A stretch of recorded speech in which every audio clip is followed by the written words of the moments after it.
सम्मानित किसान साथियों, सादर जय बलराम। आप देख रहे हैं खोजे कृषि फार्म दामोदरपुरा। आज है 17 जुलाई 2026।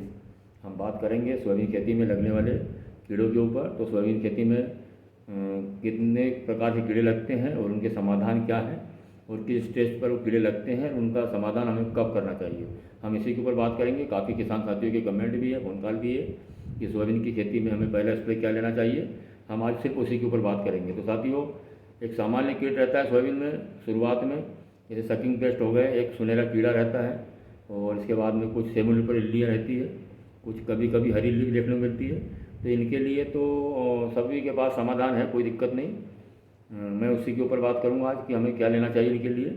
इसके बाद में आती है गर्डर बीडर, जो तने के ऊपर एक गोल रिंग बनाती है, उसमें अंडे रखती है। और डाली जो पत्ती की डंठल रहती है, उसको भी ऐसे गोल रिंग पीछे बनाकर उसमें अंडे रखती है और वो पत्ती वहाँ से टूट जाती है, डाली भी टूट जाती है। ऐसे नुकसान हमारे 10-20% इसमें होता है। इसके बाद में एक सबसे बड़ा नुकसानदायक कीड़ा रहता है वो स्टेम फ्लाई, तना मक्खी। वो कब आती है, वो शुरुआत तो उसकी यहीं से होती है, इसकी जनरेशन की, लेकिन जो नुकसान हमें दिखता है वो नुकसान दिखता है फली में दाना बनते समय। तो आपने देखा होगा अधिकतर जब खेत में दाना भरने का समय आता है, जब पौधे सूखने शुरू होते हैं और धीरे धीरे पौधे सूखते हैं, फिर टाँके सूखते हैं, पूरा प्लाट सूख जाता है। और हम जब तने को चीरते हैं तो उसके अंदर पूरा उसका जायलम लाल मिलता है अपने को, एक सफ़ेद सा एक बारीक लार्वा, सफ़ेद कीड़ा आपको मिलता है। ये वही तना मक्खी का लार्वा है। ये आगे बनकर मक्खी बनकर तने से छेद करके बाहर निकल जाता है। तो साथियों, ये हैं कीड़े, इनका मैंने आपको परिचय करवाया। इसके बाद में इनके ऊपर समाधान की बात करते हैं कि इनके समाधान में शुरू से क्या करें। तो साथियों, जो तना मक्खी का जो अटैक आखिरी में आता है, उसका इलाज हमें 15 से 22 दिन के अंदर कर देना है। तो हमेशा कौन सा इलाज करें, उसके साथ में सकिंग पेस्ट के लिए क्या करें, जिससे ये सारी चीज़ आज की समस्या जो है वो भी ख़त्म हो जाए और आगे जो समय पे आने वाली समस्या बीमारी वो भी ख़त्म हो जाए। तो सबसे पहले हम बात करेंगे टेक्निकल की, कि कौन से टेक्निकल हमें इनके ऊपर डालना चाहिए जिनसे हमें कंट्रोल मिल जाएगा।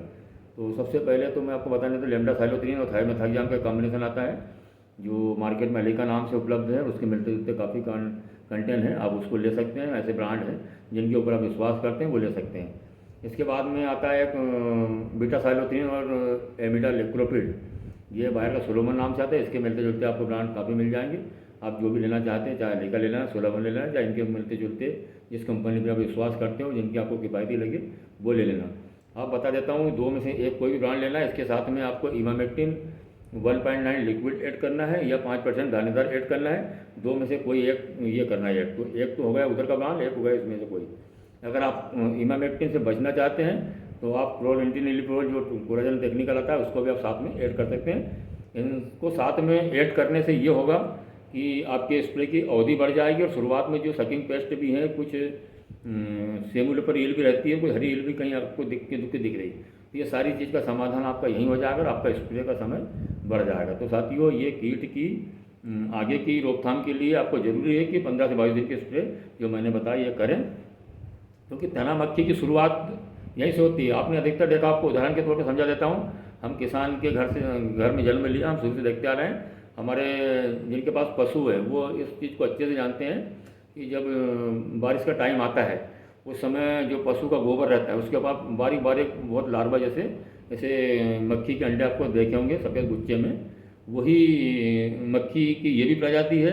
इनका सबका जो सीजन है, जो ऋतु है जनरेशन के आगे तैयार करने की, वो यही ऋतु होती है। यहीं से इनकी तैयारी होती है। आगे ये लार्वा बनता है, इसके बाद में ये संकी बनती, फिर मक्खी बनती, फिर इल्ली बनती। ये नुकसान करके इनका जीवन चक्र पूरा कर लेती है, फसल को ख़त्म कर देती है।